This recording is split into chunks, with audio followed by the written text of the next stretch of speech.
de animales, en cerdos, es su hospedador habitual. Nosotros somos hospedador ocasional. Había una duda respecto a eso, respecto a hospedador intermediario accidental, hospedador accidental y hospedador ocasional. Son muy diferentes, pero suelen confundirse. ¿Por qué? Hospedador accidental es cuando se cumple una parte del ciclo, pero es interrumpido y el parásito ya no puede continuar.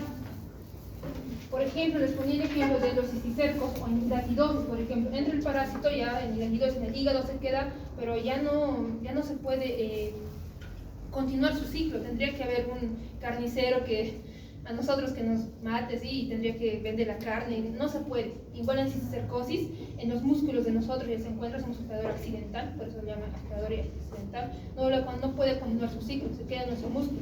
Pero en este caso de Balantidium coli, nosotros ingerimos la forma del quiste y a través intestino grueso, todo colon, eliminamos igual la forma quística y el parásito sigue su ciclo biológico. Ocasionalmente, no es frecuentemente en el hombre, más que todo en los cerdos, como su nombre lo dice, ocasionalmente en el hombre, no es frecuentemente, pero su ciclo continúa. Ya. Principalmente, vamos a hablar, tiene dos formas. ¿Cuáles son las dos formas? Trofozoito y quiste. Sí.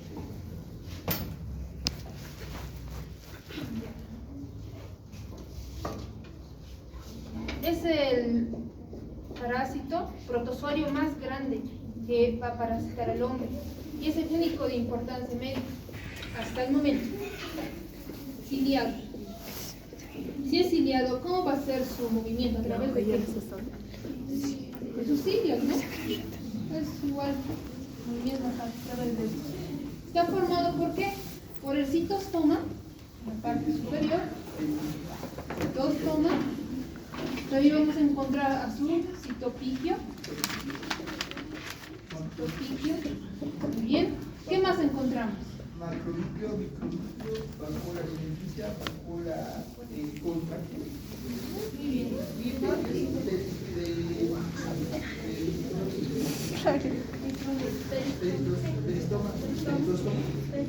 Es el peristoma. Peristoma, aquí están sus vacuolas digestivas. Tiene varias vacuolas digestivas. Y puede tener de 1 a 2 vacuolas contráctiles. El macronúcleo nos va a servir para funciones vegetativas. Por ejemplo,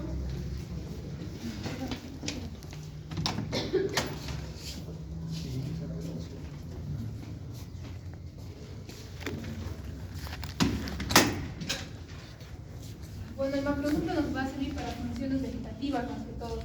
Y el micronúcleo tiene la información para la reproducción.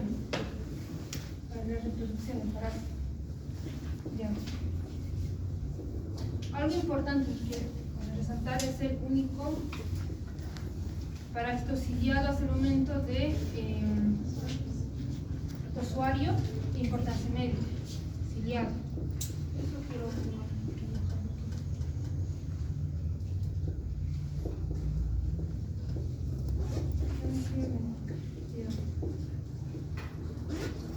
El quiste va a tener casi lo mismo, solo que va a estar con su capa quística. Es casi similar. Ya.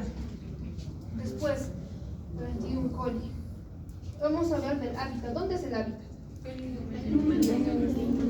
En el colon, ¿no? Colon. Y ciego. Colon ciego, ya. Especialmente en la luz. Generalmente, para hablar de esto, vamos a hacer el ciclo brevemente. Parásito.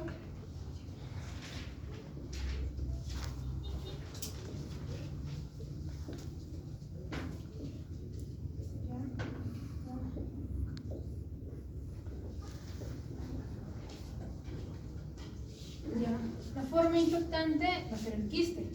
Una vez que el hombre ingiere el quiste, gracias a los jugos digestivos, jugos del estómago, gástricos, va a ser liberada la pared quística, que va a liberar. ¿Y qué va a salir? Va a salir el trofozoito. Pero luego, ¿a dónde va a migrar? Va a migrar hacia el intestino grueso.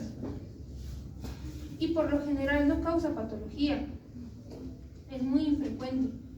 Pero en caso que sí ocasione, tiene que existir la adhesión. Adhesión, en este caso, del trofozoito. Pero en caso que no, como hay menos cantidad de líquido a nivel del colon, pues se va a enquistar. Se va a enquistar y va a salir el quiste. Por eso les decía que es un hospedador ocasional el humano. Generalmente se va a dar más en cerdos. Ocasional porque no es frecuente, pero su ciclo biológico, cuando se cumple, se va a hacer de una manera exitosa. Ya. ¿Esto en qué personas va a ser más frecuente? Inmunodeprimidos puede ser, pero también hay que considerar personas que tengan mayor contacto con el cerdo. Eso es importante, personas con mayor contacto con el cerdo. Generalmente esto ocurre en países del tercer mundo, en primer mundo casi no. Tiene que existir por eso un buen lavado de manos, de los alimentos, del agua, todo eso, porque puede ser contaminado con heces. Ya. Tiene su forma leve, tiene una forma aguda, fases, esas son fases. Y también puede existir una crónica.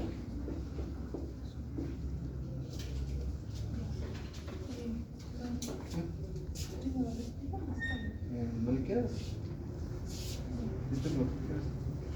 Ya, en la forma leve no ocurre generalmente sintomatología, si es que ocurre son diarreas y ahí pasa, pero cuando es una forma aguda, una forma más grave, puede existir lo que ya habían visto igual en otro parásito, en la mebiasis, la disentería.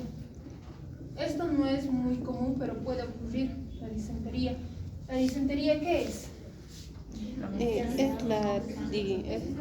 Muy bien, esa es diarrea mucosanguinolenta, la disentería. Y también puede producir úlceras. ¿Úlceras a nivel de dónde? Del colon. Igual que amebas, úlceras pueden producir.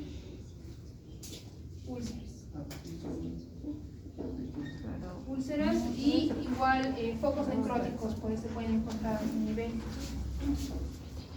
Ya. Después vamos a hablar del tratamiento. Se puede dar el metronidazol, la tetracyclina, el tinidazol, ¿no? Ya, como ya había mencionado la profilaxis, hablamos de la profilaxis. ¿Usted qué podría recomendar? Una manera individual, que individual. Lavado de manos. ¿Ya? ¿Qué más? Lavado de alimentos. Hervir el agua. Consumo de agua clara. Hervir el agua.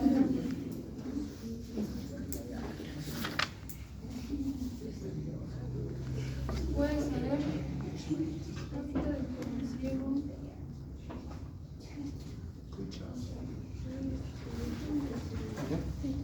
Sí. Una pregunta. Aquí en el libro dice consumo de agua clorada. ¿A qué se refiere? Agua potable. Agua clorada. A ver, chicos, en nuestro medio, ¿cómo potabilizamos el agua? Cloro. Ya, en este caso sí, digamos, abarcaría o sí correspondería tal vez volverla viable para el consumo con añadiéndole cloro, porque este parásito no es resistente al cloro, pero recuerden que estos parásitos son resistentes al cloro. Entonces, pero aún así, la mejor medida, digamos, la mejor recomendación para la prevención, ¿cuál sería? Lavado de manos. Y ya, a ver, razonaremos. Para que sea, digamos, lavarnos las manos, tendríamos que estar antes ya infectados. A ver. Pero una prevención, digamos, primaria, así, para que no nos infectáramos en una primera instancia, sería más que todo consumir agua hervida. Sí. O hervir el agua antes de consumirla. ¿Ya? No está bien. He escuchado ahorita que están diciendo consumir agua potable. Prácticamente sería no consumir el agua con cloro. Pero no, o sea, no en todas partes hay agua con cloro o agua potable. Más frecuentemente en este parásito, porque miren, si la mayor frecuencia de hospedadores infectados con Neobalanitylium son los cerdos, ¿eh? Porque el hombre es un hospedador ocasional. Entonces, para que el hombre esté infectado, tiene que tener contacto con los cerdos. Y a ver, saldremos acá a la triangular, vamos a encontrar cerdos en la esquina. ¿En dónde nos encontraríamos cerdos? En los criaderos. Ya, en los criaderos más o menos, ¿dónde estarían? ¿Dónde crían cerdos? En el campo. Ya, en el campo, en área rural, ¿no ve? Ajá. Acostúmbrense a manejar, está bien, aquí estamos entre confianza y todo, ¿no ve? Pero no vamos a ir a decir, no vamos a ir a hablar aquí a una exposición en la triangular o en la plaza Villarruel. No vamos a decir en los campos, vamos a decir en área rural, ¿ya? Vamos a hablar con propiedad, ¿ya, chicos? Entonces va a ser en el área rural. O también podemos mencionar en áreas periurbanas. Por ejemplo, en las laderas, donde, en el alto, pero en la parte marginal del alto, ¿no ve? Antes, creo que ahora actualmente ya no, pero antes todos conocen, ¿cómo es esto? El estadio de Aguas Reales en Villa Ingenio, ¿no ve? Ahí había un basural, no sé si seguirá habiendo, pero nos comentaban en las históricas que ahí había antes un basural. Entonces, ¿qué hacían los criaderos de los que criaban cerdos y demás? Llevaban ahí a sus cerdos por turnos. Y eso lo mencionaban más que todo por triquinosis, bueno, mejor dicho, por cercosis, me estoy equivocando, por cercosis y teniosis. Ya, entonces, es para que se den cuenta que tendríamos que recomendar más que todo el agua, consumir agua hervida, ya, más que consumir agua potable, porque no todos tienen agua potable. Listo. Segundo punto, chicos, hablamos del control. Yo les pregunto, ¿la dotación de alcantarillado es recomendado para esta parasitosis? Sí, no, ¿por qué? Sí, porque así las heces no se... Está bien, están participando, chicos, y los estás viendo ni participan. A ver, ¿quién está valiendo tú? ¿Yo? No, mentira, estoy bromeando. Ya, pero ven, chicos, anímense a participar. Ya, si no, ¿por qué? La dotación de alcantarillado es recomendable o es la mejor, digamos, para esta parasitosis, ¿sí o no? ¿Por qué? No sería la mejor. ¿Nadie se anima? Ya, entonces, chicos, voy a responder. Silencio, por favor. A ver, recuerden, ¿quién es el hospedador ocasional? Es el hombre. ¿El habitual quién es? Ya, y si es que dotamos alcantarillado, si bien estaríamos cortando tal vez la eliminación o la contaminación ambiental con las heces del humano hacia el ambiente, ya estamos cortando eso, ¿ve? Pero y el cerdo, y todavía quién es el habitual, que habitualmente va a estar infectado, no lo vamos a decir. Sí, mi cerdito se llama Robertito, ven a mi baño, no, ¿ve?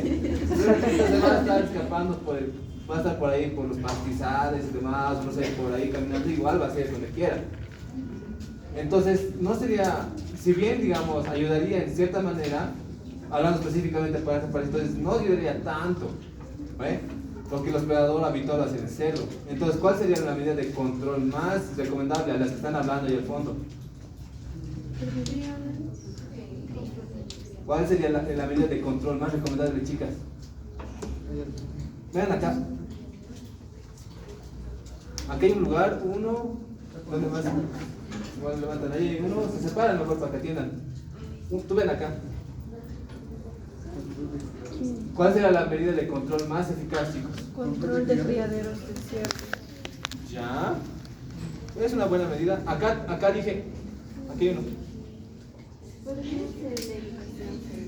¿Cómo? La educación a la población. Ya estará bien. Educación. ¿Criaderos adecuados? Ya. Estoy de acuerdo, los criaderos adecuados son una buena medida de prevención, pero si es que hablamos solo del hombre, quería hacer la dotación de agua potable. ¿Ya? Porque es con la manera de, como mayor frecuencia, se contaminan. Ven acá. Ya. La siguiente cosa, chicos, le van a dar la vuelta a la silla. ¿Ya? Y luego, antes de eso, le van a dar la vuelta. Bueno, el siguiente grupo, ¿no? Porque van a venir a acá. Ya, muy bien, entonces ya saben, ¿no? Hay que analizar, chicos. Ahora, las medidas de profilaxis o de prevención siempre van de la mano de cómo, vuela tu celular, de cómo se infecta uno o el mecanismo de infección. ¿Ya? Por ejemplo, en este caso, ¿cuál es el mecanismo de infección? Ingesta de agua contaminada o con balantiosis y quistes de balantiosis. Ya, muy bien. Debería ser la ingesta de agua contaminada con quistes de Neobalanitis coli por vía oral. ¿Ve? Bueno, cuando esto decimos ingesta ya está, ya se supone. Muy bien, ese es el mecanismo de infección. Ahora, la forma de prevención es cortar ese mecanismo de infección prácticamente, si se dan cuenta, analizando así. Entonces, para que yo no esté ingiriendo agua contaminada, porque va a ser agua que está por ahí, agua de corriente y demás cosas, entonces será pues hervir el agua, ¿no ve? Tener como que cuidado, si no, me puede infectar de cualquier cosa, no solo de neobalantiosis. Voy, no sé, si no tengo más de dónde recibir agua, entonces ¿qué hago? Hervir el agua, ¿verdad? Hierves el agua y así cortas el mecanismo de infección, ¿ya? Entonces, no solo en esta parasitosis, chicos, esto es para que razonen para los demás temas, ya han pasado o que vienen. Ya, entonces es eso. Ahora, digamos, si les digo cuál es, digamos, este mecanismo de infección, digamos, por ingesta de alimentos contaminados, por el contacto de manos, digamos, contaminadas. Puede ser por manipuladores de alimentos, que fueron al baño, no tuvieron el aseo adecuado y manipularon alimentos. Entonces sería, el mecanismo de infección sería la ingesta de alimentos contaminados. ¿Cuál sería la profilaxis? Lavado de alimentos. Lavado de manos. Si es que fueran, digamos, alimentos que se comen crudos o que crecen en la flor de tierra, sí sería el lavado de esos vegetales y alimentos. Pero si es que son otros alimentos, digamos, como pan o demás, sí sería lavado de manos. Muy bien. Entonces, ven, hay que ir razonando, ¿no? Muy bien, razonando. Listo, entonces profilaxis, control ya lo tenemos. Y está muy bien, como dicen, la crianza adecuada de los cerdos. Ahí se puede recomendar mantener ¿cómo se dice esto? Los alambrados, ¿no ve? Tejados para los demás, para los animales y demás. Ya. Ahora, bueno, con eso ya está explicado casi todo el tema, chicos. ¿Cuál es un punto indispensable para que la lantidiosis sea invasivo o sea patógeno? Algo indispensable para que sea patógeno, para que se convierta en invasivo. Muy bien, una lesión previa, ¿no es cierto? Puede ser por distintas noxas, puede ser por otros parásitos, digamos, no solo parásitos, puede ser por alguna bacteria. Pues es que podemos hacer ejemplo de parásitos, puede ser una úlcera por amebiasis, que puede aprovechar los balantirios, porque al final y al cabo tienen mismas vías de entrada, puede estar en el mismo lugar de contaminación y demás. Entonces puede aprovechar esa herida previa o esa lesión previa, y ahí va a ser su úlcera, ¿no es cierto? Que en este caso la úlcera va a ser plana en comparación de las úlceras del complejo, bueno, mejor dicho, de amoeba histolítica, ¿eh? Que esas en botón de camisa. Ya les han explicado eso, ¿eh? Muy bien. Ahora, ¿alguna duda, chicos, que tengan? ¿Alguna curiosidad, duda de este tema? Porque ya va a ser roto.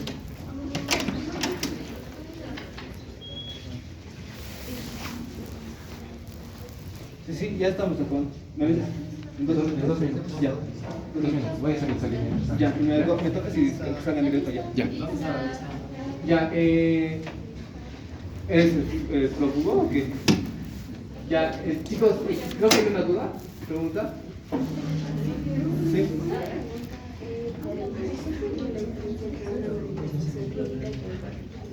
Ya, muy bien. Chicos, la diferencia entre manifestación clínica y cuadro clínico es lo siguiente. Miren, por ejemplo, el balantidum coli te va a dar una balantidiosis. ¿Ven? Balantidiosis. Ese es el cuadro clínico. Vamos a colocar aquí cuadro clínico. Dentro del cuadro clínico que te va a provocar balantidum coli, o sea, la balantidiosis, ¿qué es? Va a haber diarrea, heces disentéricas, dolor abdominal, distensión abdominal. ¿Ven? Esas son manifestaciones clínicas, pueden ser signos o síntomas. Entonces, el cuadro clínico está conformado por signos y síntomas. Los signos son las cosas que podemos medir, percibir en pocas palabras. Por ejemplo, temperatura la podemos percibir, la podemos medir, ¿no es cierto? Lo vemos. Presión arterial lo podemos medir. ¿Qué más puede ser? Algunas úlceras y demás, o no sé, ronchas y demás, lo podemos percibir porque estamos viendo, es algo evidente. Ya. Muy bien, esos son los signos, algo que podemos percibir o medir. Los síntomas van a ser cosas que el paciente va a referir, es algo subjetivo. Es como decir, no sé, ¿qué es la? No tiene nombre. La chuquimia, ¿las qué? Chuquimias o estudiantes. La chuquimia me dice, me duele mi estómago terrible. Ya, le está doliendo, parece que tiene cara que le duele. Pero es algo subjetivo porque no es algo como que yo pueda comprobar, realmente se le dolerá, tal vez está fingiendo o está mañoseando y se quiere ir de la clase, ¿no ve? No sabemos si es verdad o no, entonces es algo subjetivo, entonces esos son los síntomas, algo que el paciente nos va a referir, pero que no lo podemos medir o percibir. Entonces la diferencia, entonces el cuadro clínico es un conjunto de signos y síntomas. Los síntomas es algo que refiere el paciente, que es subjetivo. Los signos es algo que podemos percibir, medir y que es objetivo. ¿Entendió? Sí. ¿Y la diarrea qué sería? ¿Un signo o un síntoma? La diarrea sería un signo, porque incluso podemos medir el volumen o la cantidad de ese, ¿no es cierto? Ahora, no sé que te diga, tuve diarrea y no podamos confirmarlo porque no lo vas a acompañar al baño, ya sería un signo. Por ejemplo, la temperatura igual, hay el caso de la temperatura. Por ejemplo, viene el... ¿Cómo te llamas? ¿Cuál es tu nombre? Israel. Ya, viene el Israel y me dice, tengo temperatura, me quiero ir. Ya, pero hasta ese momento es subjetivo, porque no sé si realmente tiene o no tiene fiebre. Voy con mi termómetro y le pongo le mido con la bombilla rectal. Pueden comprobar si tiene o no tiene temperatura. Entonces pueden cambiar. ¿Ya? La cosa es que tengan en cuenta eso. ¿Ya? ¿Dudas, preguntas? ¿Nada? ¿Entonces?